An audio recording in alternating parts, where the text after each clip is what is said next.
State and local government agencies have made major strides over the past few years to provide more effective digital services to the public.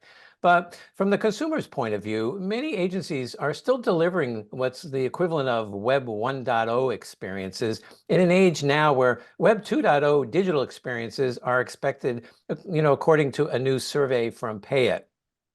Here to share some new insights from that survey and to talk about the state of digital services from an executive perspective are Peter Liu, Chief Information Officer of Los Angeles County in California, and Jean Nobile, Senior Vice President of Operations at PayIt. Jean and Peter, thank you so much for joining us. And Jean, I'd like to start with you.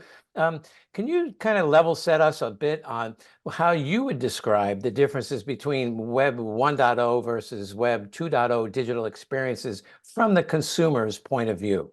Absolutely. So in the 1.0 format, it was really the beginning of having a website, a place where people could come to do their business with government. Whereas the 2.0, it prioritizes digital as the primary means of service delivery. So it designs around the customer rather than around agency processes, and then delivers measurable outcomes for agencies as well as the residents they serve, whether that's increased revenue collection and the ability to contribute to the community, or other mechanisms. Appreciate that.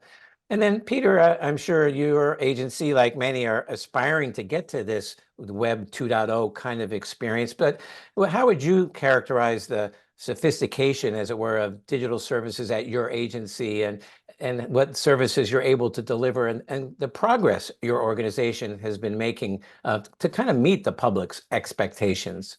Yeah. The findings that Gene kind of cited is very consistent with what we're also hearing at our level. We all try to strive for providing an Amazon experience, so to speak, for our constituents. So what that means is some level of consistency, continuity, and also help inform, right, referrals. Being able to just go in, add services, and conduct services and transactions, but also be made aware of other services, and that they may also be interested in or they may be eligible for, to be able to connect them. So that's the holy grail of what we're trying to get to with our efforts here to promote a much more engaging constituent experience in this 2.0 world. Some of the challenges we have is obviously trying to break through and have a much more cohesive back-end set of processes to enable a more consistent experience across our various services and so forth. So, for example, if you come into our business permitting and land development and permitting platform, you should potentially be made aware of and potentially be linked to, right, to our tax portal when property tax are going to be conducted and collected also online, that you may otherwise not be aware that there's an online payment system for that also. So breaking through and working through competing priorities that are programmatic and aligning those priorities to have a consistent policy, people's and set of processes, and enabling technology are some of the big challenges we try to engage different departments to look at how a constituent may better access our services. Well, I'm sure a lot of state and local offices are kind of battling that same issue of siloed systems and trying to break through and bridge across them. So Jean, what recommendations would you suggest in order to help agencies advance their digital services? And candidly, recognizing the budget and staffing constraints that so many state and local agencies continue to face.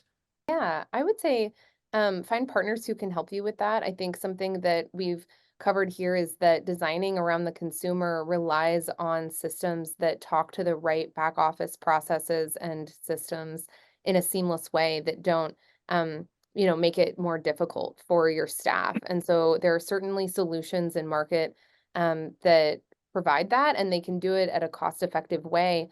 But maybe there are three kind of core pieces of that, which is know what your community is asking for. So some of our partners do a really wonderful job surveying their community and seeking to understand kind of what services need improvement or does the community not think are available digitally? And again, that goes back to really revolving it around the consumer, and that their feedback is incredibly important to the process, and starting with that matters. The other piece I would offer is work across different functions in your government to collaborate and involve the right stakeholders in the right decisions, so that when you do make that decision and do make that leap to, a consumer first system, that you have all the different pieces together, whether it's IT or finance or the business associated with that service. And then the last thing is communication. So tell people that it's online and be proud of that. Make sure that you reach people where they are, where they're going to consume that information and know to go online at that right point in their journey.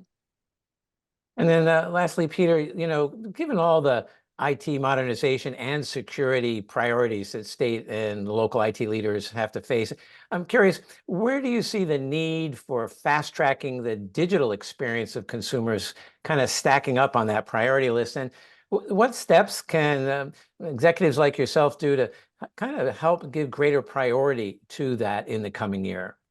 Thank you for that question. So a couple of quick things come to mind. One of the things is trying to align a lot of our IT priorities around the policy priorities.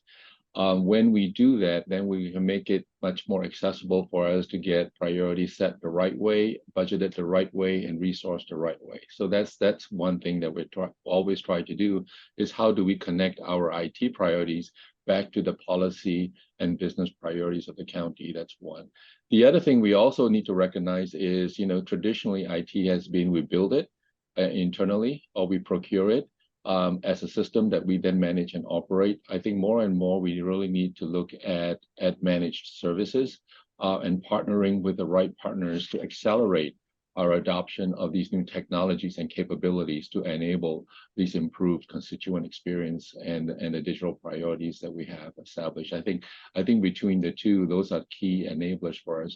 The last thing I would add is that we also need to not forget that in addition to the things that Jean mentioned, that there's also a tremendous change management that needs to occur around the processes and the re-engineering our processes. The last thing we want to do is automate and accelerate the adoption of technologies based on outdated processes, right? So sometimes it requires us to rethink how we can better work together as a county across our department boundaries to better provide services for our constituents. And that would require a fair amount of change management and buy-in to adopt those change processes as part of the overall constituent experience advancements we're trying to make. Those are some great points, and one we hear often too, because it's not just the technology, it's the people that have to be kind of modernize their processes and thinking as well. Well, Peter Liu, thank you so much for joining us, and Jean Nobile, I really appreciate your added insights and sharing some of the results of your study, and really the collective effort both you and peers like you are making to make digital services more accessible to the American public. So thank you so much for joining us. Thanks for having us. Thank you.